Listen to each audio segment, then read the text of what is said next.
The morning sun filtered through the branches of the massive oak tree in my front yard, casting dancing shadows across the porch where I sat with my coffee. That tree had been there longer than anyone in the neighborhood could remember, a magnificent sentinel that had watched over this land for 2 centuries. Its trunk was so wide that 3 people linking hands couldn't encircle it, and its canopy provided shade for half my property. I'm Marcus Whitley, and I'd lived in this house for 15 years. The oak was the reason I bought the place. There was something about sitting beneath its branches that made everything else in life seem manageable, even after my wife passed 3 years ago. That tree had become my companion, my therapy, my connection to something greater than myself. That Tuesday morning started like any other. I was reviewing some architectural plans for a client. I ran a small but successful landscape architecture firm. When I heard the trucks, not just one truck, but several, the rumble of diesel engines and the mechanical were of hydraulic lifts. I walked to the front window and felt my blood run cold. 3 massive tree service trucks were parked in front of my house. Men in hard hats and safety vests were unloading chainsaws and climbing equipment. And standing at the edge of my property, clipboard in hand with a satisfied smirk on her face, was Patricia Moreland, president of the Oakshire Estates Homeowners Association. I bolted out the front door. What the hell is going on here? Patricia turned to me, her perfectly coiffed silver hair not moving an inch in the morning breeze. Mr. Whitley, good morning. We're here to remove the tree. My tree? You're removing my tree? She consulted her clipboard with exaggerated precision. According to HOA Bylaw 17.3, any tree that poses a potential hazard to neighboring properties or community aesthetics can be removed by executive decision of the HOA board. We determined that this oak tree is both a safety hazard and, she paused, wrinkling her nose, frankly, it's an eyesore. It blocks the view of your home's facade and drops debris constantly. An eyesore? That tree is 200 years old. It was here before this neighborhood, before this town was even incorporated. My hands were shaking. You can't just...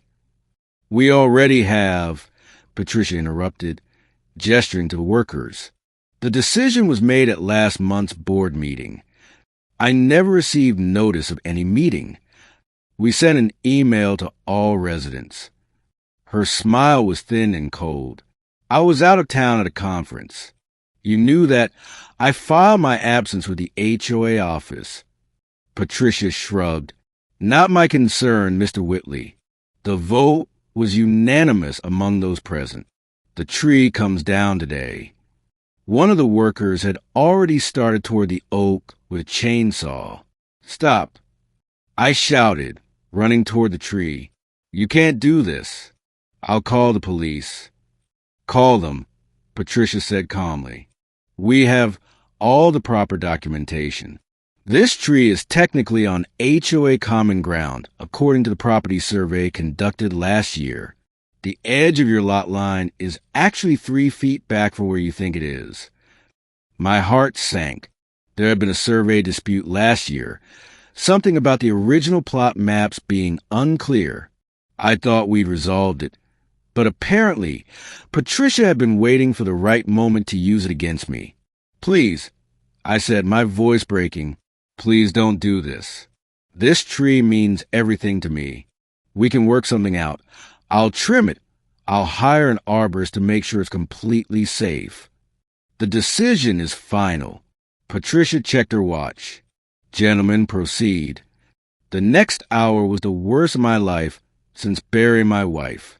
I stood there helpless as chainsaws roared to life.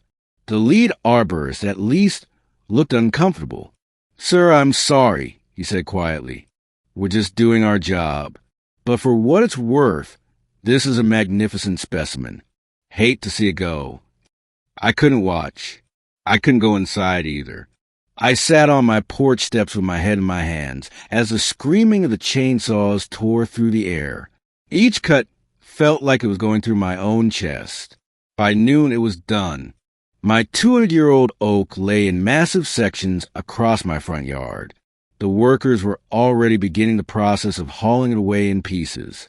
The stump remained, a pale circular wound in the earth. Patricia approached me one final time. "You're welcome to plant something more appropriate, Mr. Whitley. Perhaps a nice ornamental pear tree. They're very popular right now." I didn't respond. I couldn't trust what would come out of my mouth. After everyone left, I stood looking at the empty space where the oak had been. The sky seemed too open, too exposed. Then I made a phone call. "Stephen, it's Marcus. I need you to come look at something. And bring your forensic documentation kit." Stephen Walsh was a certified arborist and a colleague I'd worked with on dozens of projects. When he arrived 2 hours later and saw the carnage, his face went white. "Marcus, tell me this was permitted. Tell me this was your decision." "HOA," I said flatly. Stephen walked around the massive stump, examining it carefully. He measured the diameter, counted the growth rings, took photographs from every angle. Then he sat back on his heels and whistled low. "Marcus, do you have any idea what this was?" "A 200-year-old oak." "Not just any oak. This is a heritage oak. Look at these rings. This tree was at least 230 years old. These are incredibly rare, and there are federal and state protections for them if they're properly documented." He pulled out his phone and started scrolling through a database. "Trees this old, this size, in this condition?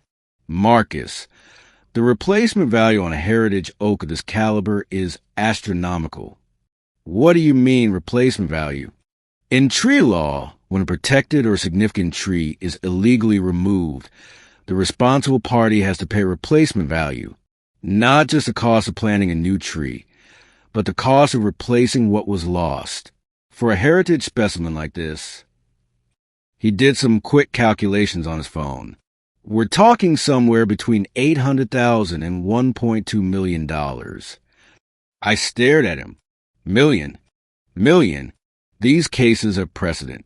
There was one in Oregon a few years ago where an HOA had to pay $900,000 for cutting down a heritage oak, and that one was smaller than yours." He stood up, brushing off his knees. "You need a lawyer, Marcus. A good one, and I'll provide expert testimony." The next week moved in a blur. I hired Amanda Chun, an attorney who specialized in property law and environmental cases. When I showed her Stephen's documentation and explained what happened, her eyes lit up.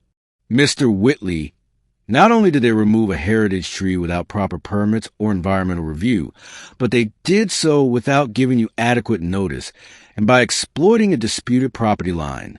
This is exactly the kind of HOA overreach that courts love to slap down." The lawsuit hit Patricia, and the HOA bore like a meteor. I still remember the moment Amanda and I walked into the emergency HOA meeting 2 weeks later. The board was seated at their table in the community center, and Patricia's face had lost all its color. "This is outrageous," she sputtered.